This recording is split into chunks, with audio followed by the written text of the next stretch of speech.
Hey everybody. It's getting late. I'm here working and I'm doing my favorite thing. Pickups.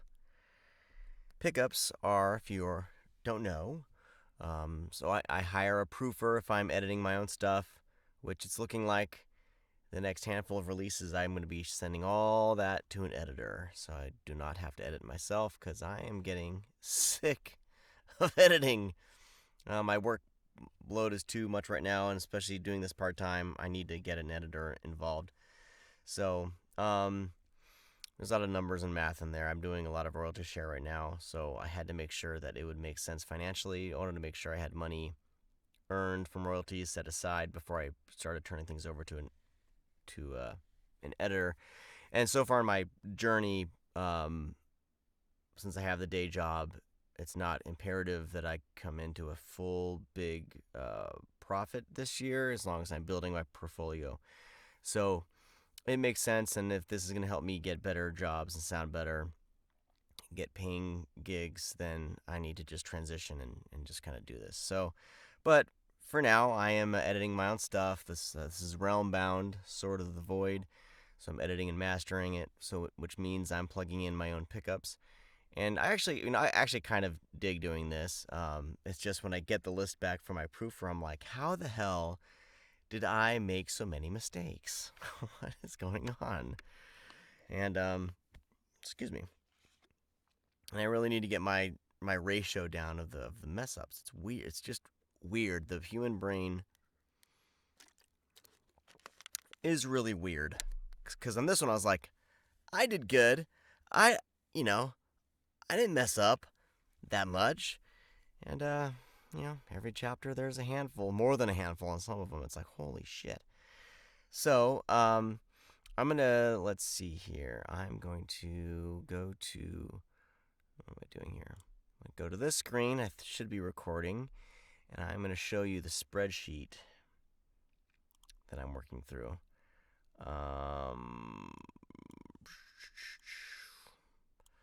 Maybe not. What the heck? Times. That's not the spreadsheet I want to show. Is it?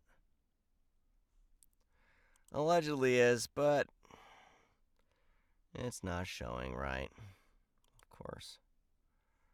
So, we won't do that. That is really weird. Let's do this. Let's do screen capture. No? I'm just learning how to do this thing. Source display. Okay. Well, you can kind of see it now. Over there. Right here. This is all the stuff that for some reason I got wrong or mispronounced or whatever. Let's see if I can do this. Can I zoom in? Let's do 200. Oh.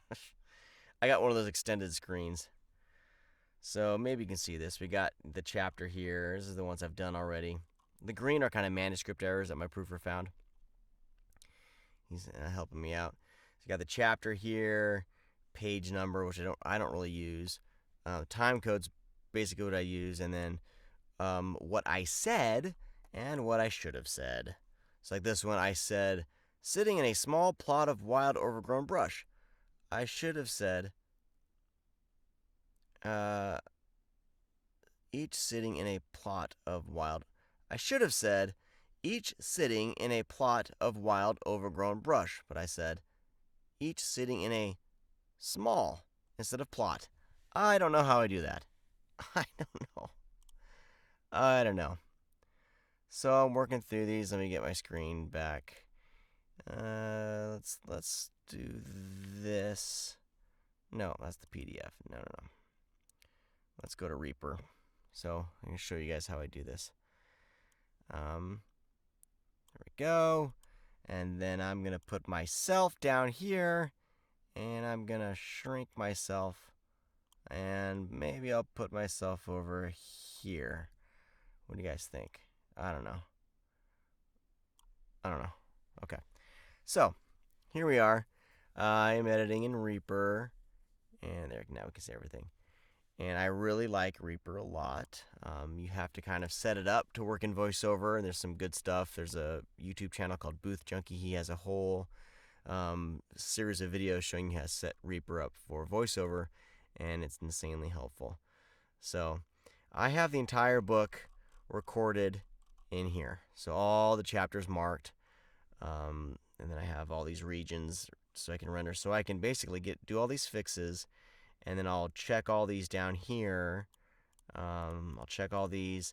I'll run a render, and then I've started editing in another program, which I'll probably do a video on, just so you can see me as a novice stumbling through it. But it has something called spectral imaging, so spectral editing, and it's fantastic because you can actually visually see breaths. You can see weird little things that may not show up as you're listening, but you may see something and go, oh, what is that? And then you hear, oh, it's a weird, like, click. So I'm kind of learning that side of things, and it's one of those things. It's a good skill to have, but now I'm kind of moving away from that. But it's good if I need to edit something myself. If an editor falls through or something happens, or I'm not sure if the book's going to sell really well, which there's risk involved with the royalty share stuff, then I'll edit myself if I have time. But my projects, the royalty share projects, are all pretty good. I'm pretty confident they're gonna sell to at least make the money back that I put into them. And right now that's the goal, as I'm trying to build up my portfolio to lead into paid per finished hour work, and then kind of juggle royalty share and paid work. So that's the goal. But my trajectory is not fast because, like I said, I do this part time. I want to retire into this as opposed to trying to just get a job and be doing this full time quickly. And that's not in my business plan. So all right, so I'm going to go to the spreadsheet. You guys can't see the spreadsheet, but I'm looking through this. So my first one is only 15 seconds in. So I kind of double click here, and down here I can just do 0, 1, 5. I don't know if you can see all this or not. My head might be blocking where it is. Let me see. Oh no, you can see it. So right there is where I'm putting the time code, and it highlights the time code here. So anyway, let's see here. And already we've run into trouble. I can feel ever-watching eyes lingering from the shadows. Someone is following us. Okay, so I'm trying to see what I did wrong here. So I'm looking, so I say, we haven't been on the road long. No. I can feel ever-watching eyes. We've run into trouble. I can feel ever-watching. So the phrase even worse is missing from there. So let's see if maybe I accidentally clipped it off. Even worse. I can feel ever-watching. So, trouble. So just a little editing mistake as I was kind of doing my punch and roll. So we've run into trouble. Even worse. I can feel ever-watching eyes lingering from the shadows. Someone is following us. All right, so I fixed that, and let me mark it that I fixed it. All right, so I'm looking at my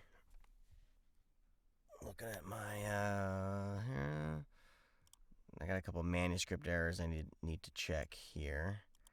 So to see if I did it right. So someone if following us, I said someone is following us, right? Someone is following us. Okay, good. And then going in about a minute, there's another manuscript error I need to check, see if a lot of times I'll kind of try to fix it as I go, like, oh, well, he meant that. It was a typo or something. The pair sat in a small leather saddle strapped to the beast's back, but with no reins to grip.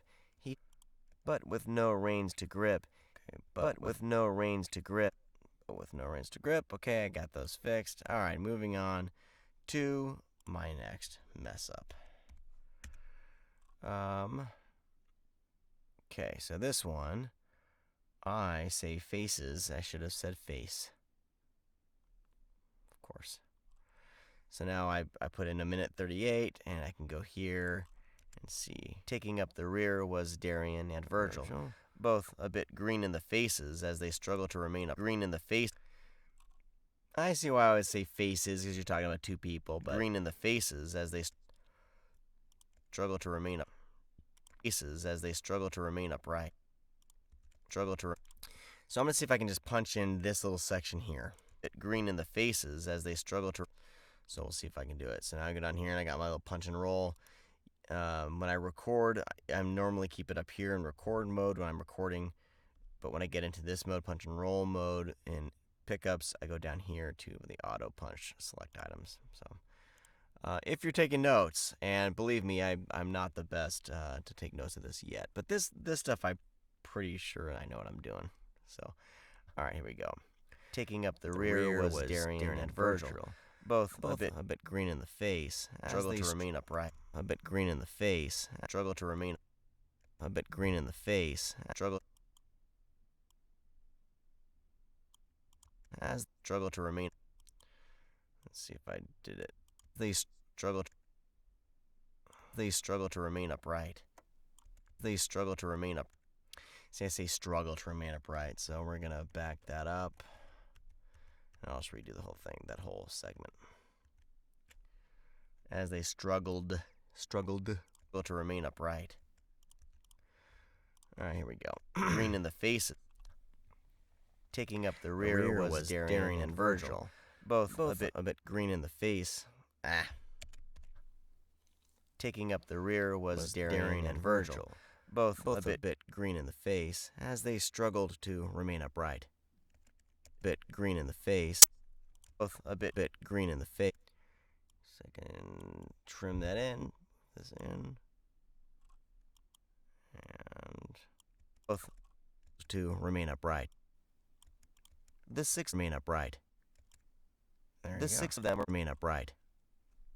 So now we got this. Both a bit green in the face. And I kind of messed with it. A bit green in the face. And then I gotta try to match the volume a little bit here. A bit green in the face as they. So that is save that. That's my little punch and roll method. So I'm not gonna have you sit here and watch me do this whole thing, because that would be boring for you guys to watch me. But that's what I'm doing tonight. Doing some punch and roll pickups, and this book should be hopefully to the author's ears by Monday is the goal. And hopefully everything's cool and he approves it, and we're off to the races with Realmbound Sword of the Void, book 2 in the Realmbound series. So all right, well, I'm gonna get back to work, and all of you have a great day, great evening, or whatever, and I'll talk to you next time.